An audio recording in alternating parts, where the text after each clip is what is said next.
Welcome to Damn Good Movie Memories with your host, Brian Davis. This podcast is the cure for your long commute and super boring workday.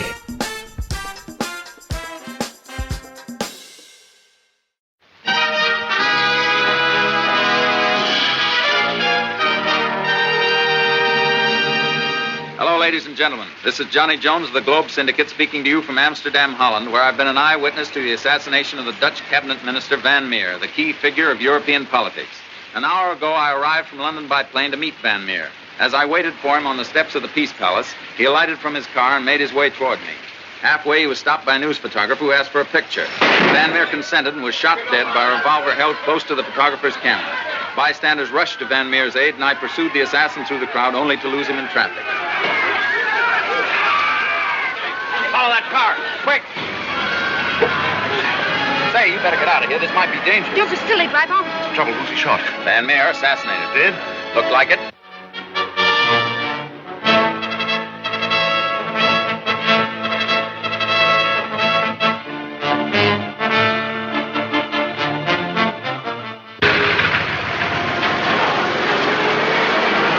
I can't see. Hey?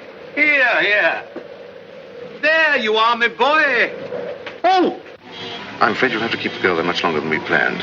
But that's absolutely impossible. I think you better keep the girl there for the rest of the night. Well, I can't very well explain, but I simply couldn't pull a thing like that. If you knew how much I loved you, you'd faint.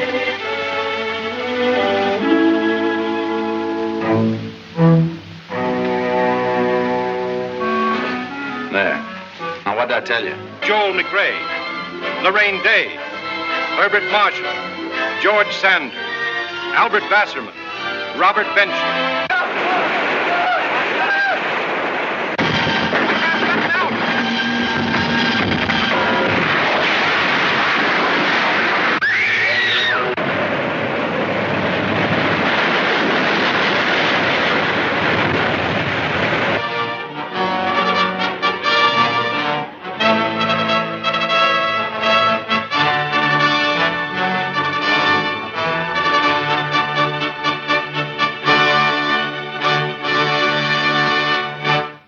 Hey there, it's Brian Davis, and for this week's episode, we're going to cover the movie Foreign Correspondent from 1940. The studio was United Artists. The release date was August 16th, 1940. The running time, 120 minutes, and it was in black and white. Leonard Maltin, from his classic movie guide, gives it 4 out of 4 stars. He writes, Joel McCrea in the title role was caught in the middle of a spy ring with reporters George Sanders and Robert Benchley. Innocent Laraine Day, and her suspicious father Herbert Marshall. Tremendously entertaining film with several vintage Hitchcock showpieces. Now, I discovered this film in the early 2000s after purchasing my first DVD player and then bought a box set of Alfred Hitchcock's early American films. I believe it was at Costco. Anyway, let's get into the making of the film. So Alfred Hitchcock and his family moved to the United States in 1939 as he was under contract to film his first American film, Rebecca, which we covered already on this podcast. Foreign Correspondent would be his follow-up to Rebecca. David O. Selznick loaned Hitchcock out to United Artists to make this film. As you may already know, both Rebecca and Foreign Correspondent were both released in 1940, and more on that later. The producer of Foreign Correspondent was Walter Wanger, and he had bought the rights to a 1935 memoir written by Vincent Sheehan called Personal History, which was about Sheehan's experiences as a journalist overseas, specifically writing for the Chicago Tribune as a Paris correspondent. Wanger tried numerous times to adapt the memoir into a film, but to no avail. Once the turmoil in Europe began to unravel in the late 1930s, the story was adapted to be more of the times, and filmmakers were more interested in that story.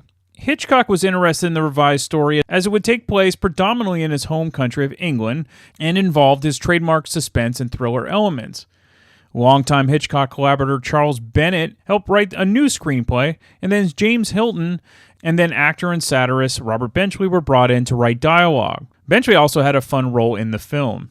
By the way, Benchley's grandson Peter would go on to write the original novel of Jaws in 1974. Joel McCrea had a natural charm that made him perfect for this role. McCrea had also been making films since the 1920s, with his best-known film being The Most Dangerous Game from 1932, which that premise has been remade countless times over films and TV shows over the years. McCrea was also diverse in the sense that he could be in romantic comedies and also westerns. He would really hit at his peak in the 1940s with many acclaimed films, including Sullivan's Travels and The Palm Beach Story, both written and directed by Preston Sturges, and actually we covered them on episodes 314 and 319, so check them out. Laraine Day was early on in her career and was borrowed from MGM to make Foreign Correspondent.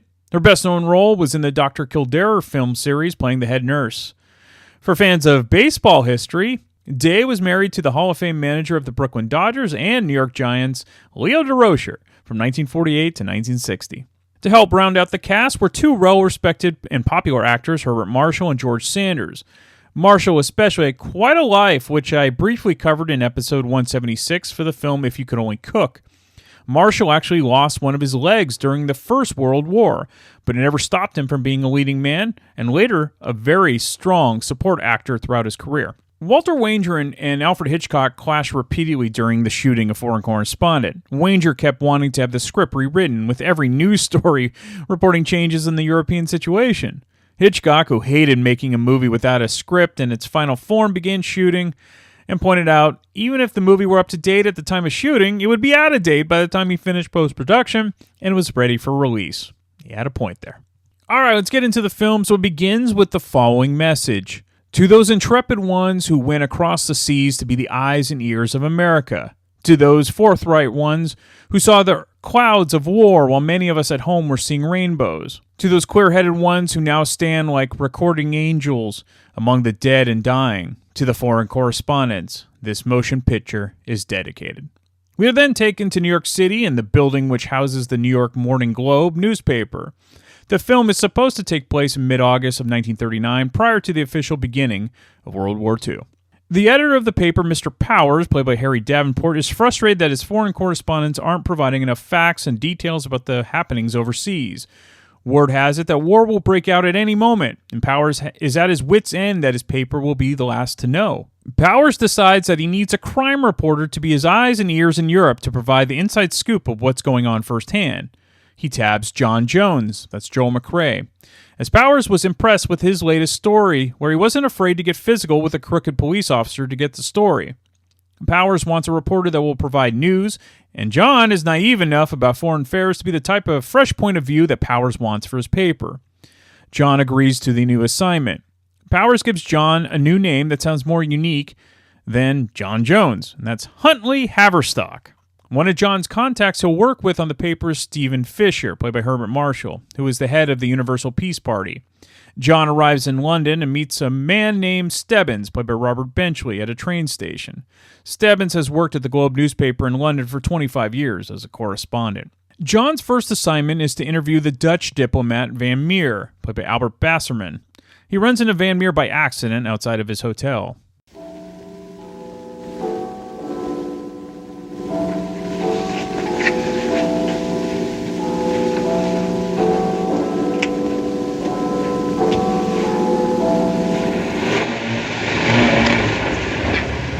Good morning. How's the water wagon? Look at that. One of them shook off this morning. Oh, well, I'm just on my way to the Van Meer luncheon. I got to have lunch here with old man Clark. He's the international press big. Oh, here you are, darling. I didn't know whether to meet you in the grill or upstairs. Goodbye, Stebbins. Goodbye, Miss Clark. Who is he calling Clark? He's got his nerve. Oh, some fresh American reporter. Good morning, Mr. Van Meer. I beg your pardon, sir. You are Mr. Van Meer, aren't you? That's my name, yes. Well, my name's Haverstock. You don't know me. I'm an American. I just happened to be on my way to your luncheon. Oh? Now then, perhaps... Well, that's very kind of you, sir. Come. It's all in a good cause. Savoy Hotel.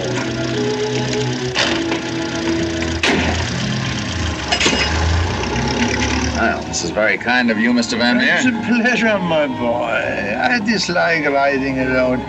One thinks too much while riding alone. Yes, exactly. The Polish situation and the Dutch treaty with the Belgians must be on your mind quite a lot these days. What do you feel, Mr. Van Meer, that England will do in case the Nazis... England is so beautiful. It's nice to see London in the sunshine. Always there's lots of rain or fog. Also, it is August. Yes, I found out it was August. That was pretty good for me. But would you mind telling me how you feel about Mr. Fisher and his peace organization? Oh, you know they have any Mr. chance? Fisher? Oh, a very fine man. And a good man. I wish there were more like him in the world just now. Well, then I take it you don't think there's much hope for peace. I mean that you don't think that one little peace organization can make much headway against the European war panic. I would like to think so. Oh, look at those birds. No matter how big the city, there must always be parks and places for the birds to live. I was walking through the park this morning and I saw several people feeding the birds. It's a good sign at a time like this, is it not? Yes, it's a dandy sign, but I do think that right now the birds are the least of our problems. Your country, for instance, what might be its attitude toward these? Oh, we're now near the Savoy. How much? A shilling. That's fine.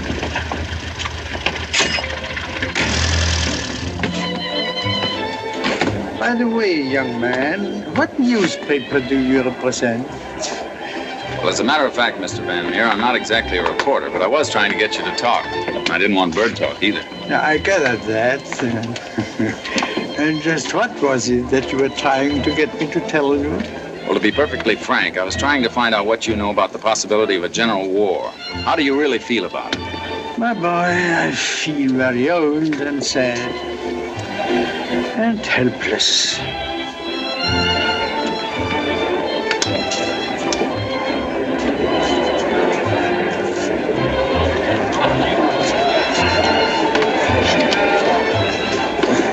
I did have one.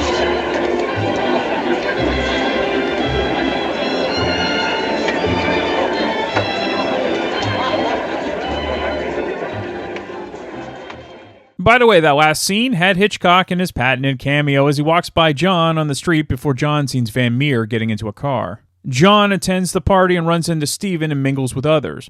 Eventually, John meets Stephen's daughter Carol, played by Laraine Day, who saves him from a tricky conversation with one of the Latvian guests. This is Mr. Heather. Stock. Meine Verdi's Imprägstilpjungs. Es ist wohl Latvias Mieru representatives. No English? Vous parlez français? Try German. Sprechen Sie Deutsch? Splendid. What else do you know? Well, only Pig Latin. Pig Latin. Oh, here we are. This'll do it. Righty-vo. Now we're getting somewhere. The universal language. Dear Maharaja.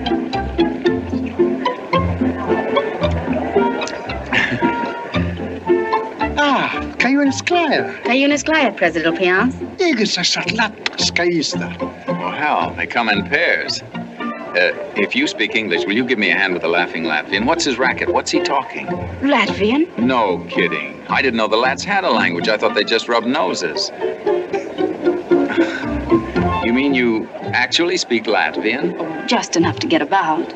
Well, what does just enough to get about consist of in Latvia? Well, I don't think you'd have any trouble. It'd be a comfort to know when I get to Latvia. Oh, you think there might be a chance of your getting to Latvia soon? You never can tell in my racket. I suppose you guessed I'm a foreign correspondent. Are you? That's nice. I see you're taking notes. Are you covering this affair, too? Well, I sort of work here. Oh, publicity. Well, you're just the one I'm looking for. We've got to go in a secret conference right away. Me? Excuse me. I beg your pardon, sir, but I have a Latvian friend here who's particularly interested in the origin of the kilt.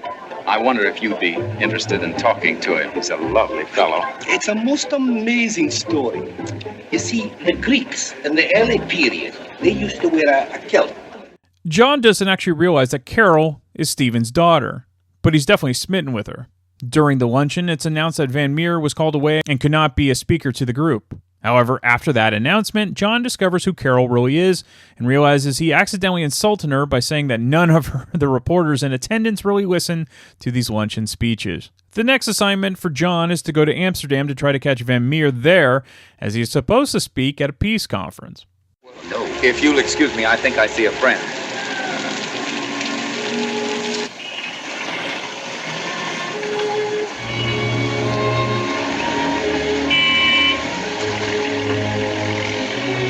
Mr. Van Meer, how are you? We somehow seemed to lose each other the day before yesterday. I'm so sorry you were called away. Well, don't you remember me? We shared the same cab together on the way to the luncheon. Excuse me. May I have your picture, Mr. Van Meer? Thank you.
Say, you better get out of here. This might be dangerous. Just a silly drive on.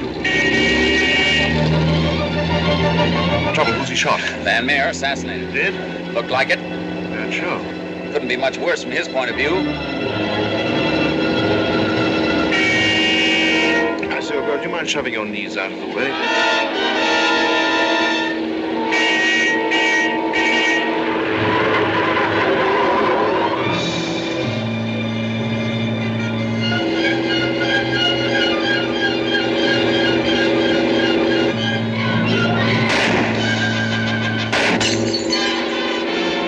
Better hop in the back, old girl. Hurry.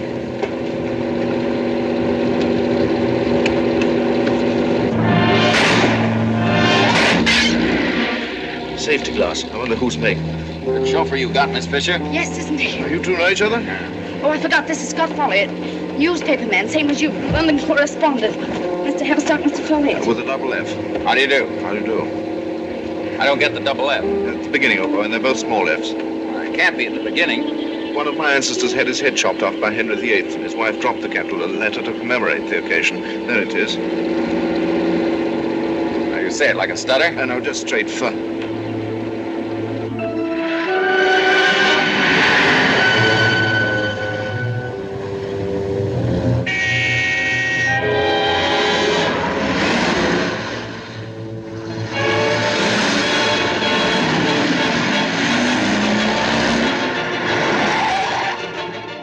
When the supposed news photographer asked to take a picture of Van Meer, he was shot in the face by the assassin. John chased the man who hopped into the getaway car.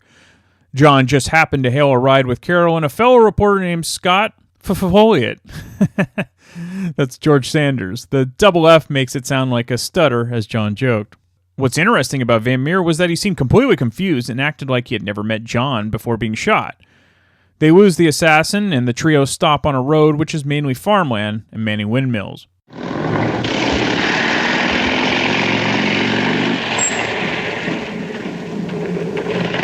Waar is de wagen nog toegekomen? Vanished? Likely, Fifina. Verdwenen? Well, take a look for yourself, old boy. Look, tell him your name. Tell him about the two small F's. That'd be a bit over his head. Los, forward! Well, this isn't catching any assassins. We should have kept one of those policemen and played bridge. Yeah, I guess you're right. Oh. I'll bet 2-1 on the Derby.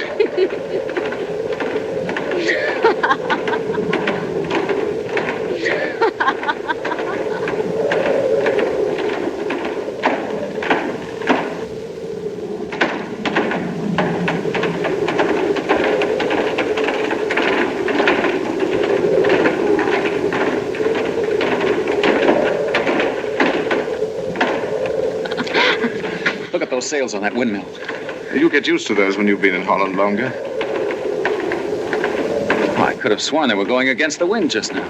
Why don't you lie down on the wet grass and cool off, old boy? I'll cool off in due time, but first I want you to do me a favor. I want you to get the police back here. The police again? We don't want the police. I've decided not to prosecute. No, Scott, let's... You'll get the police, because our man's in there. In where? In that mill. Well, what makes you think so? Look, a lot of things can happen while I'm explaining. Will you please take my word for it and get the police? I'd go myself if I spoke the language. Well, what'll you do? I'm going to do a little bit of snooping.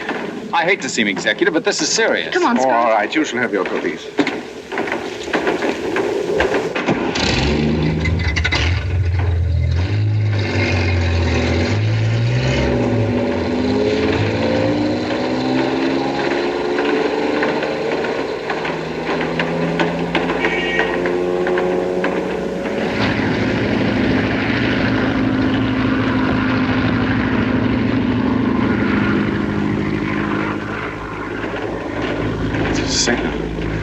It's a signal for that plane to land.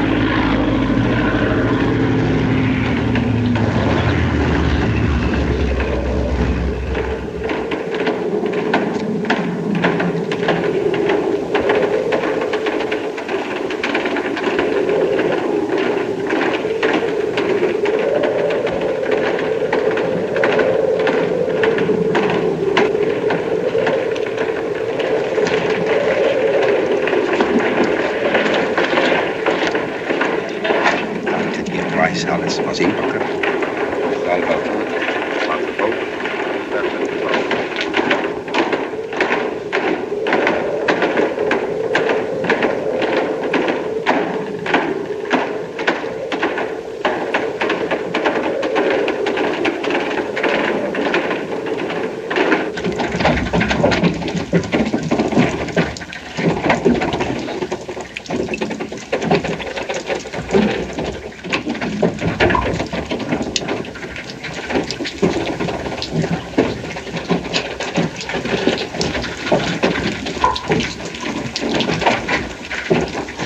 Als ich die Kamera hochhebe und nicht zu fotografieren, schoss ich. Gut. Ich bin die Route raus und spann ich die Waage und Flitsch spann ich.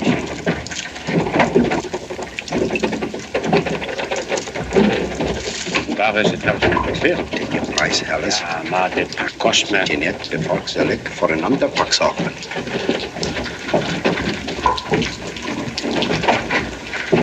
Ik dacht tegen prijs, Alice, voor die inpakken.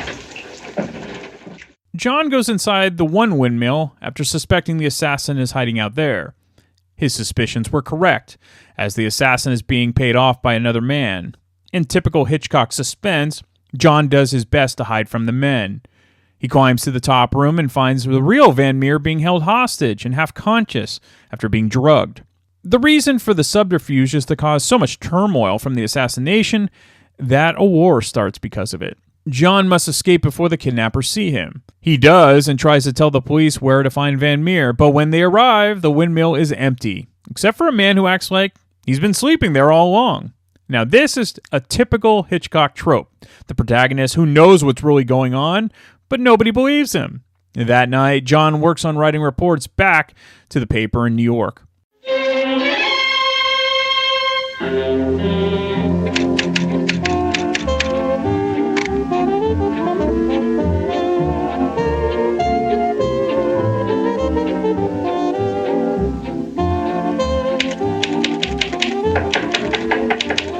Who is it? All right, come in.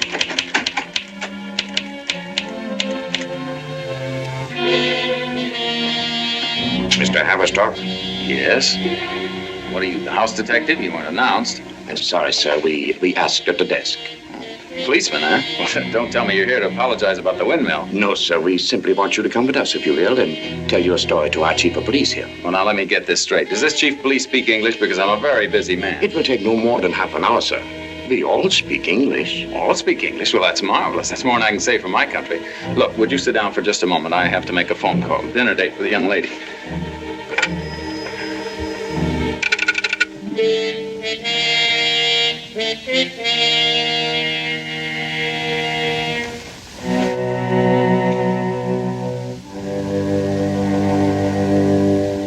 The exchange doesn't answer. Well, I'll call later. Look, I'm a very quick bather. Would you excuse me just a minute while I jump in and out of the tub and give myself a quick shave? Just look at some magazines there. I'll be right back. You couldn't bring the chief of police here, could you? No, I am afraid not. No, I thought not.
Bother to come. Well, you'll find it on my dressing table.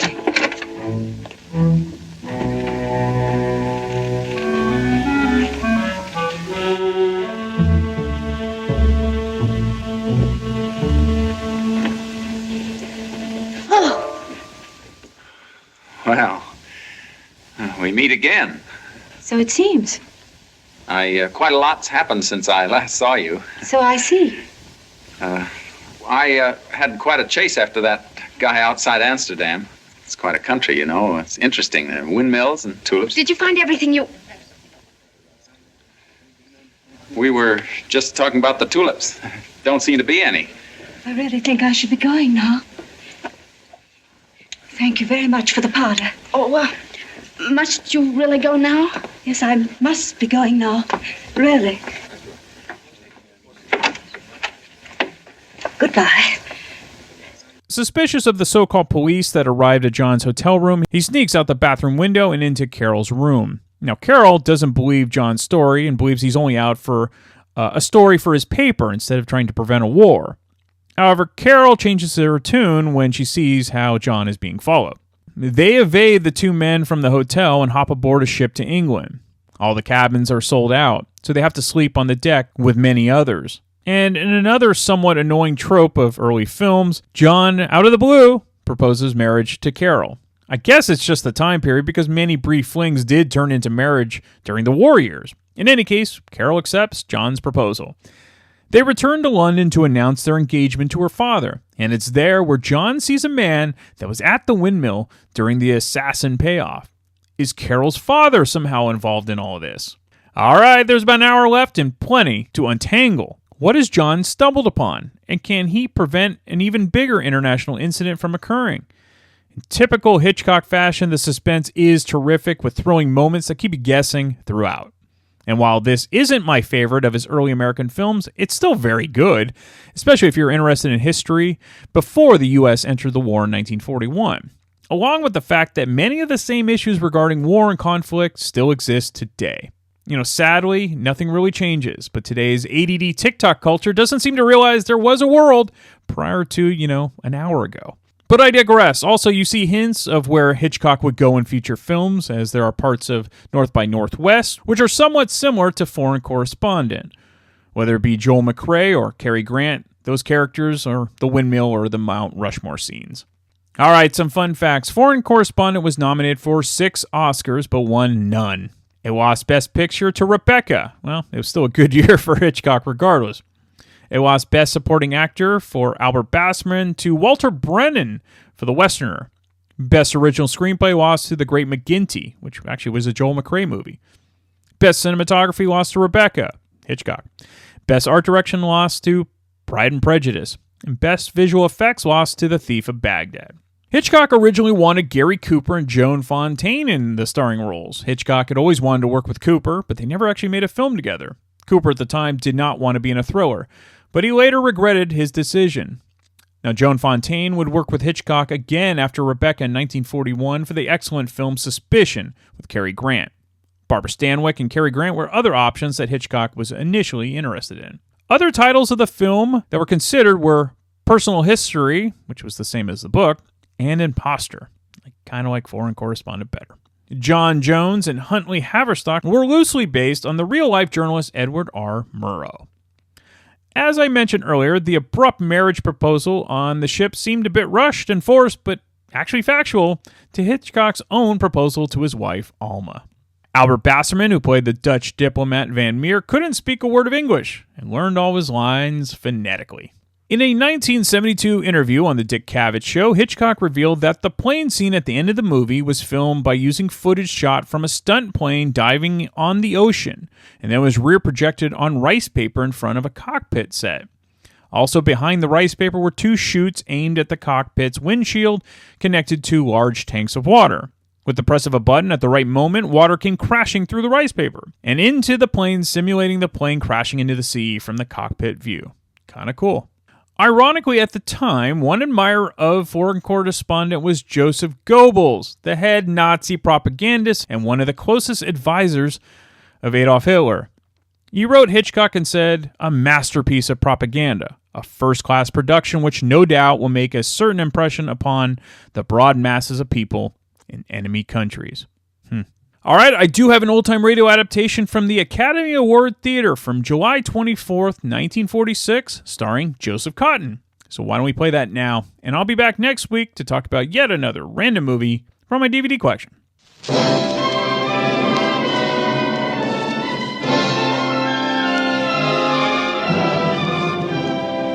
The House of Squibb presents Academy Award.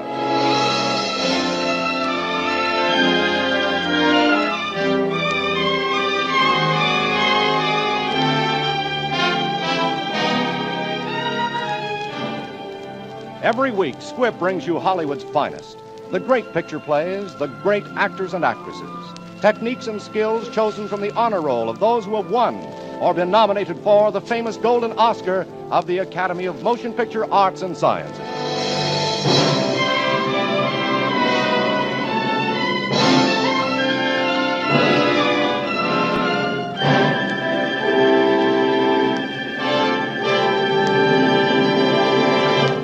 And now, E.R. Squibb & Sons, manufacturing chemist to the medical profession since 1858, bring you one of Hollywood's best-known stars, Joseph Cotten.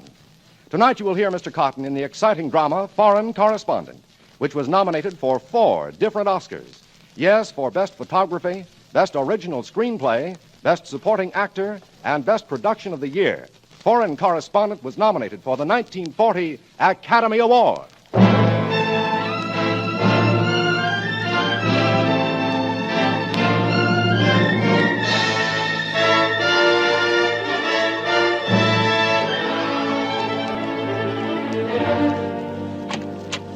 Well, come right in, Miss Green. Put on your glasses, sit down, and take an epic. No, Miss Green, this is not to be an editorial for the Sunday edition. This is to be some notes on my lurid past. You see, before I came here to Springfield and bought this paper and became a substantial citizen, I was a reporter, Miss Green. Johnny Jones, Foreign Correspondent.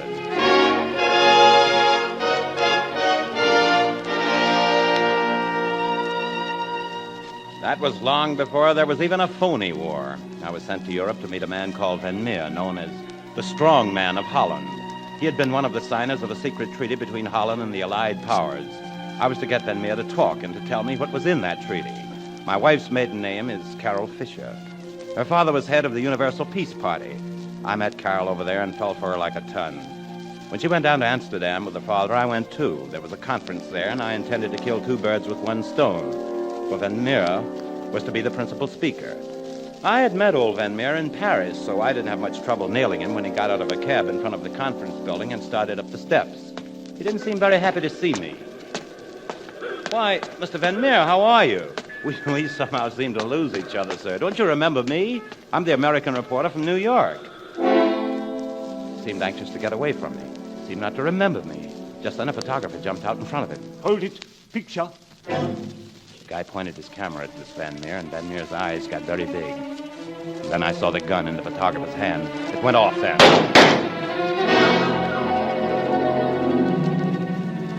I guess I stood there like a goon, just watching Van Meer fall. He was dead when he stopped rolling down the steps.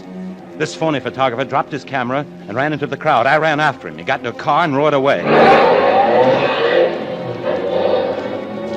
I looked for a car, and just then my sweet Carol comes riding up in the Bentley with one of those big blonde Englishmen at the wheel. I jumped into the car, pushed Carol over, and yelled at the handsome brute. Follow that car, quick, hurry. Might as well humor him. Righto. What's the trouble? Chap shot someone? Van Meer assassinated. Yeah? Looks like it. Bad show. Couldn't be worse from his point of view. There he goes around the corner. Don't lose sight of him. Oh, I thought that was him. No, there he is. No, we've lost him. Come on, faster, faster. Try and get around this car. That's good. There he goes. He's had the luck of the devil. We might get him here. Blow your horn, blow your horn! I say, old girl, mind shoving your knees out of the way? Makes driving difficult. Ah, that's better. Not at all. Anything I can do. Glad to help. Guess we're catching up on him. Shooting at us, by Harry. Shattered the safety glass. Wonder whose make. Better hop into the back, old girl. Good chauffeur we've got, Miss Fisher. Very. You two know each other? Oh, I forgot. This is Scott Folliott, newspaper man, same as you, Johnny. Correspondent of London Post. Mr. Jones, Mr. Folliott. How'd you do? Here we are, old chap. Out in the country and very desolate, if you ask me. Keep on his tail. He's around that curve behind the windmill. We'll have him then, old boy. Here we go. I say, the chap in his car have disappeared. Vanished. He couldn't have. He has. Look at that. The sails on that windmill. Well, quite common over here in Holland, old boy. I could have sworn those sails were going against the wind just now. Why don't you lie down on the wet grass, old boy, and cool off? I'll cool off at the proper time, but first, would you do me a favor and go back and get the police? Police? What for? We shan't need the police. I've decided not to prosecute. You're going to bring the police back here because our man is in there. In where? In that windmill. What makes you think so? While I'm explaining, a lot of things can happen. Will you please take my word for it and get the police? I'd go myself if I spoke the language. What will you do? I'll stick around here and do some snooping. I hate to seem executive, but this is serious. Right you are, old boy. You shall have the police. Regiment of them.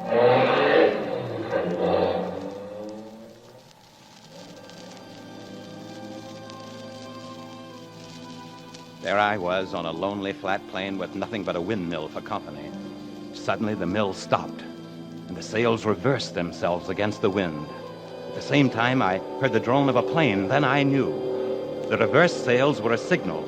The plane came into land. I crept up to the mill. There was a shed there, and in it the assassin's car. I went back and into the mill. Then I heard muffled voices. I crept around some more and found a wooden staircase. I went up. There was a door with a key in it. I heard someone coming after me. I pushed backwards into the room, closed the door. I was in the transmission room, the room with the wooden gears connected with the big sail outside. I stood there listening. Suddenly, I almost jumped out of my skin. A weak voice spoke. Come in, mister. And I whirled around, and there, tied to a ring in the floor, was Van Meer, alive. I'm afraid you see me at a great disadvantage. I have just been given a drug of some sort. It affects the brain. They gave it to me when they moved me from. It's beginning now. I'm sorry. But I saw you shot just now outside the conference hall. I saw it. The man you saw shot was not I. He was a substitute who looked like me. But why? What? They want the world to think that I have been assassinated, to conceal the fact that I'm in their hands. Their hands? Well, who are they? I cannot explain. I am not certain. All that I can tell you is that they are going to take me somewhere by plane. Van Meer's head dropped. And I jumped for the cross beam above me, pulled myself up, and lay there near the big gear. The door opened, 4 men came in, picked up Van Meer, and took him away. When they had gone, when the plane had died away, I got out of there fast.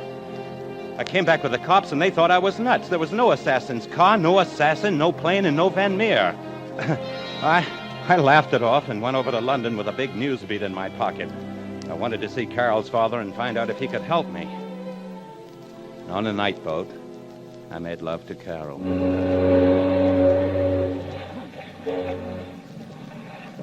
Penny for your thoughts, Johnny. I was thinking of those guys who came into the mill and took old Van Meer away. They sounded like Nazis to me. Oh, imagination.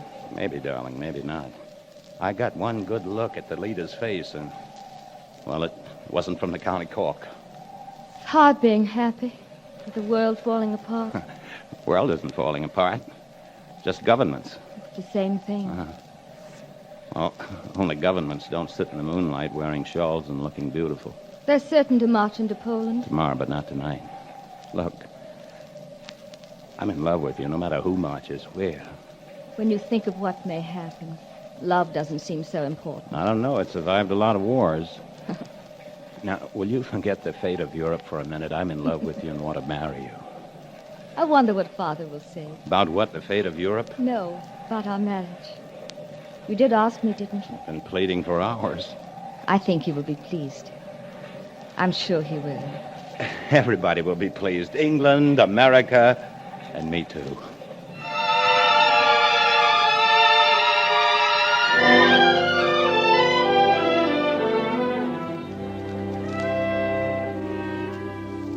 We got a Fisher's house in London, and I was feeling just like a guy whose daughter is about to tell her father that you want to do that serious thing.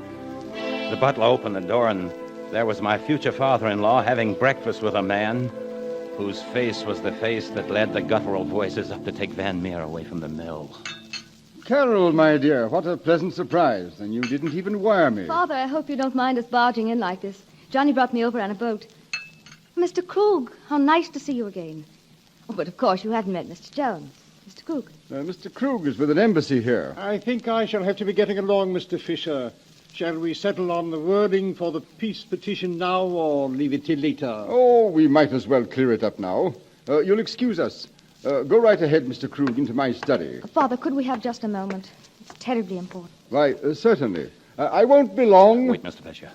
Get the police quick. Van Meer isn't dead. Van Meer isn't? Why, that's fantastic. They kidnapped him, then shot his double. I saw Van Meer afterward in a mill in Holland. That man, that Krug, was with him. Krug? But that's ridiculous, Johnny. We've known him. I know, dear, but Mr. Jones says... I tell you, I spoke to Van Meer. He told me they were taking him somewhere by plane. They must have brought him here to England. I've always felt a little uneasy about Krug. Mr. Fisher. I'll keep him there. Coming, Mr. Krug. Be careful, Father.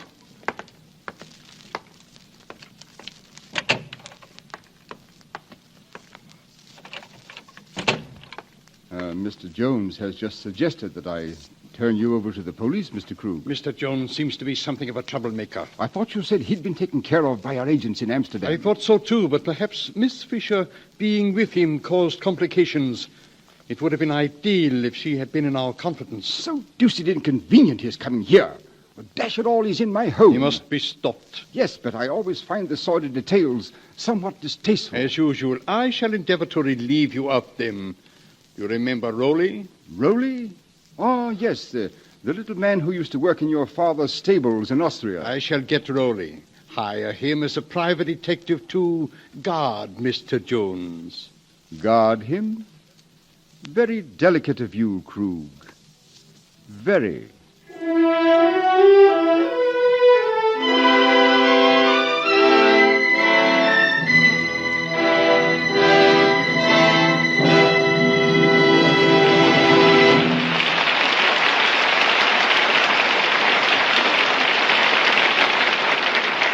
In just a moment, you will hear the second part of Academy Award. Delightful Squibb Dental Cream is a member of the great family of Squibb products that every member of your family will enjoy using every day. Youngsters and grown-ups alike find it so refreshing. Let it linger on your tongue for just an instant and note that spicy tang of mint. Fragrant, frosty, you can taste the refreshing difference when you use Squibb Dental Cream. Let its pleasantly brisk action wake up your whole mouth. Leave it tingling, alive. You can feel the refreshing difference when you use Squibb Dental Cream. And soon you'll see a refreshing difference in your smile. For the polishing agent in this quality dentifrice is one of the safest, softest, yet most effective known to dental science. So begin tomorrow to brush your teeth with Squibb Dental Cream. Then you'll enjoy all three ways a fine dentifrice can serve you. You'll taste, feel, and see the refreshing difference. Use Squibb Dental Cream.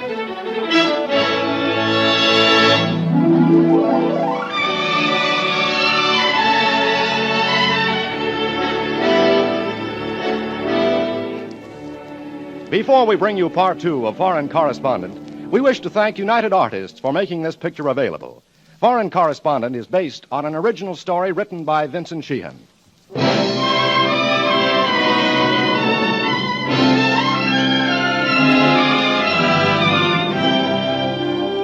And now, the House of Squibb presents Part 2 of Academy Award, starring Joseph Cotton in Foreign Correspondent.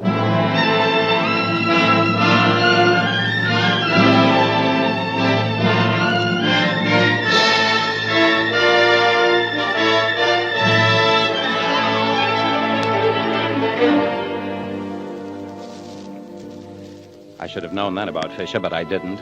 And I took his word for it that I should wait and get a bigger story after we'd found Van Meer. Carol naturally sided with her father. She was afraid to let me go out alone, and Fisher put on his boogeyman suit and scared me, too. He sold me on the idea I needed a bodyguard, and that's how I got Roley. I didn't get wise to him even when he pushed me in front of a truck. Hey, you! Somebody pushed you, sir. It was me, sir. If I tried to pull you back, you'd been caught. It was push or nothing. Oh, smart work, Mr. Roley. Thanks very much. After all, sir, that's what I'm here for, isn't it? I'm late for a date at the American Club. Here, let's take this cab. American Club driver.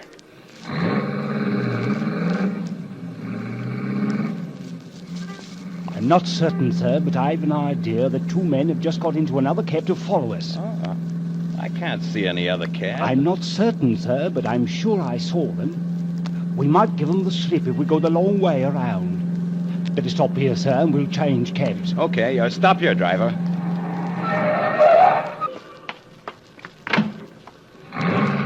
Now, sir, no use waiting for them to catch up. Our job is to give them the slip. What? Let's get another cab, then. Wait a minute, sir. We're in front of the cathedral. Well, let's go in there. Do you mind not going in, sir? I saw by the notice that it's a requiem mass. Oh. I hate to be so fussy, sir. I say, look at the sign, sir. The lift takes you up to the tower to see the magnificent view, and then there's sixpence. Well, let's go up and look at the view, then. Come on.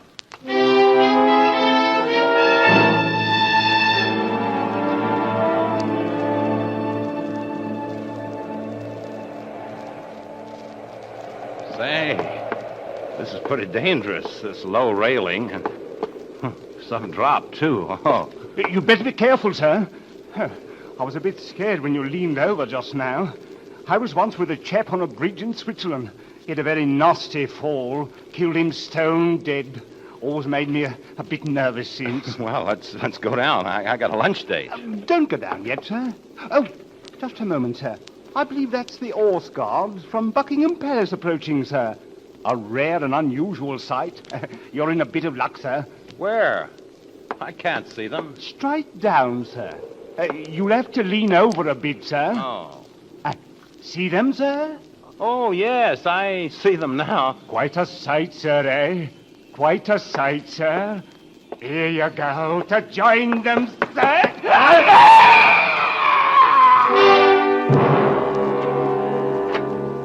I don't know what made me turn aside suddenly. One of those hunches.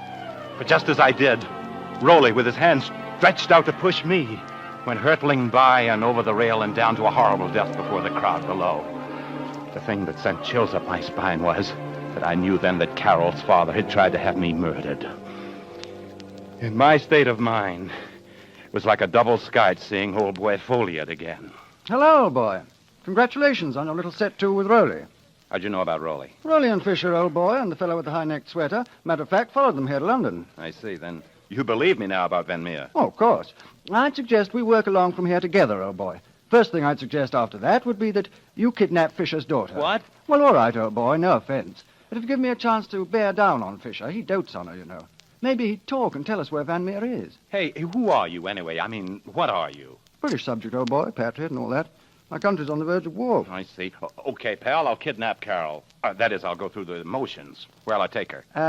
Take her to Cambridge. I'll get you digs at the College Arms. Oh, wait, now, what happens after you get Fisher talking? I'll phone you, old boy, and let you in on the kill. It's a deal.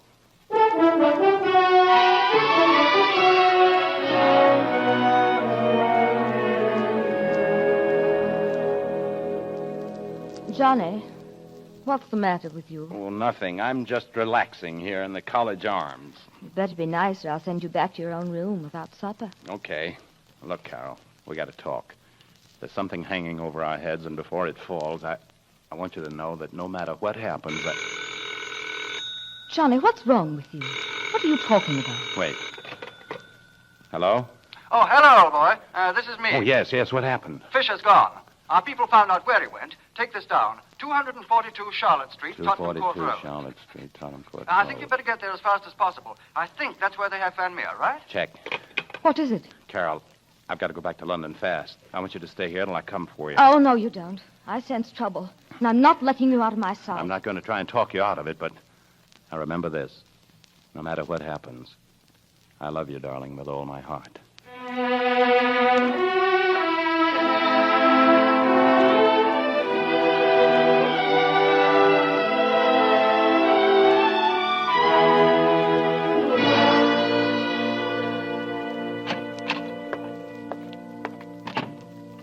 Where is Van Meer?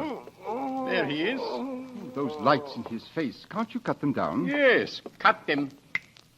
Thank you. Thank you very much. You are like my friend, Mr. Fisher. I am so sorry. It is so dark. I cannot tell. But you are like my friend. I am Fisher, Mr. Van Meer. I am your friend. I am so glad. How did you get here? Am I going away now? Thank you, Mr. Fisher. Thank you. Are the police here? They mustn't get away. You mustn't let these people go. Pardon me, gentlemen. I represent the Jupiter Life Assurance Company. Can I interest you in a small policy? Did you have to bring him up here? I didn't know what to do. He tried to get away. You mustn't blame him, Krog. He's nervous, and he had a pistol in my back. I came easy. But go right ahead, gentlemen. Don't mind me. I'll sit right down here. What is that? Is it the police? Tell me where I am. You're in London, Mr. Van Meer. These people think I'm working with them. You and I must play a little game. A little game? Yes. They want you to tell me something. Just one little clause in the treaty. Clause 27. Clause 27. Come, Mr. Van Meer.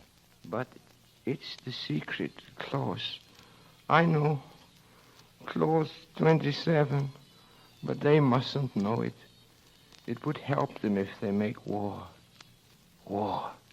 You don't want them help, do you? Don't tell him anything, Mr. Van Meer. He's not your friend. Who was that? You are not my friend. Oh, I see. You cried peace. Peace, and there was no peace. You were a liar, Fisher. A cruel, cruel liar. I will never talk. Do what you want with me. Well, it's useless. Better try your methods, Krug. Bring him over here.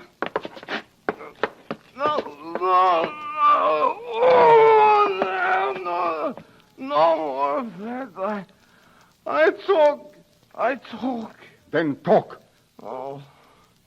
In the event of invasion by an enemy power, Her Majesty's government solemnly pledges that... Steady, Van Meer, steady! I'll stop him. Get him!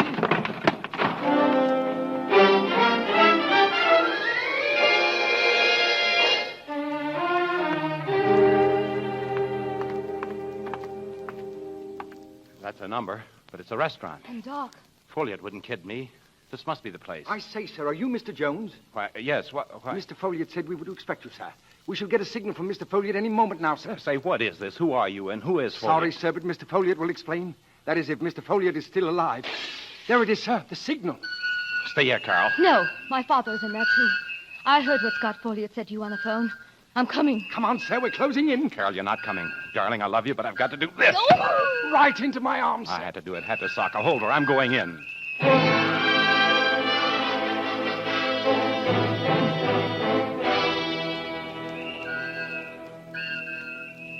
We're trapped. Yes, old boy, you are, to put it in so many words. No, I've got to get out of here. Too late. The place is surrounded. Then this man must die before they get here. What about us? You will pay the price your country asks.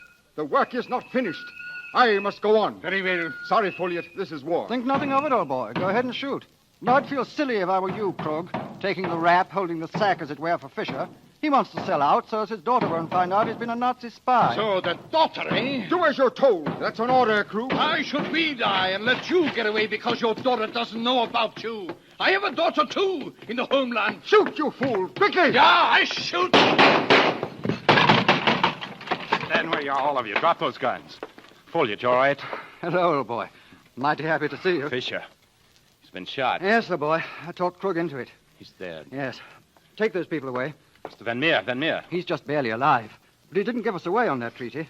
Was Fisher really... Yes. He was in charge of those Nazis. Carol? Oh, innocent old boy. Doesn't know a thing. What am I going to tell her? Fisher was a Nazi, though only half German. She's all English, old boy. You could tell her her father came here to talk to Van Meer and was trapped. Is that true? Well, yes, old boy. Only it was we who trapped them. And who are we? British intelligence, old boy. Better get to a cable office. You have a whale of a story for your paper. Yeah, and a whale of a story to tell Carol, too, old boy.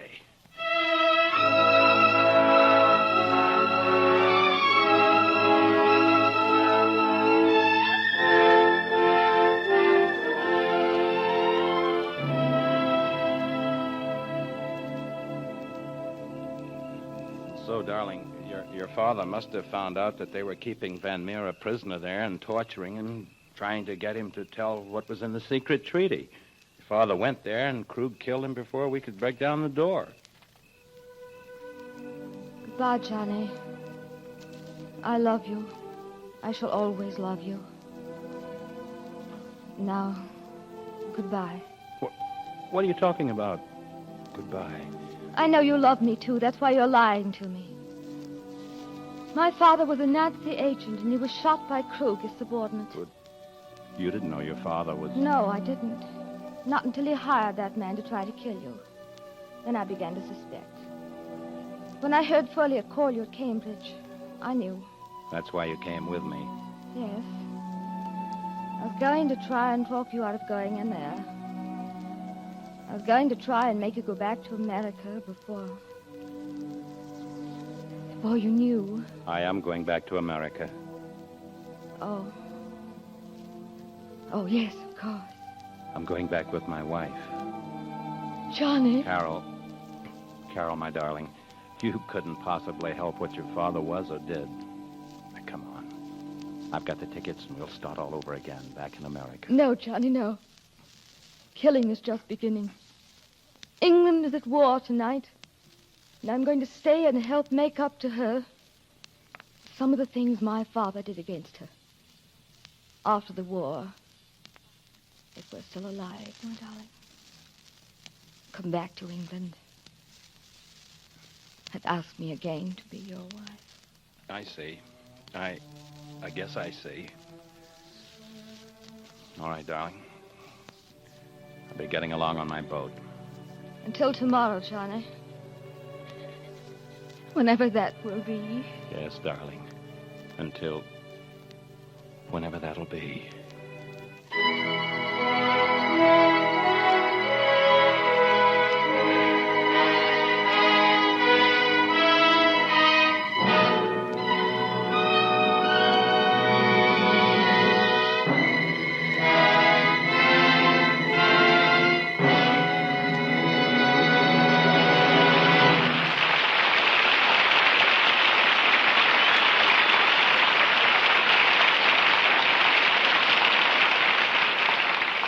To help all mankind toward greater health and happiness, thousands dedicate themselves to the service of others through scientific research in the field of medicine.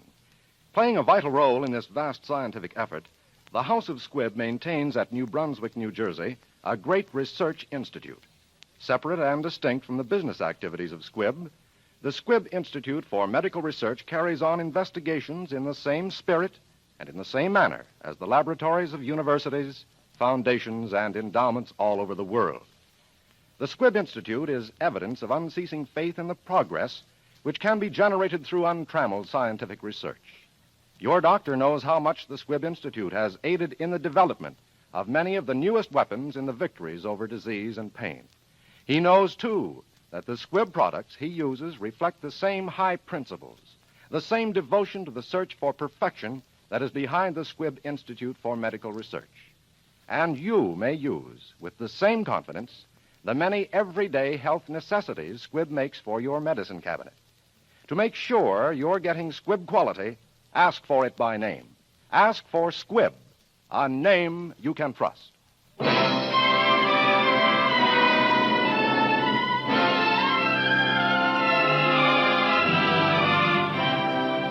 Next Wednesday, another great picture. The House of Squibb will present Academy Award, starring Olivia de Havilland and Jean-Pierre Aumont in Hold Back the Dawn.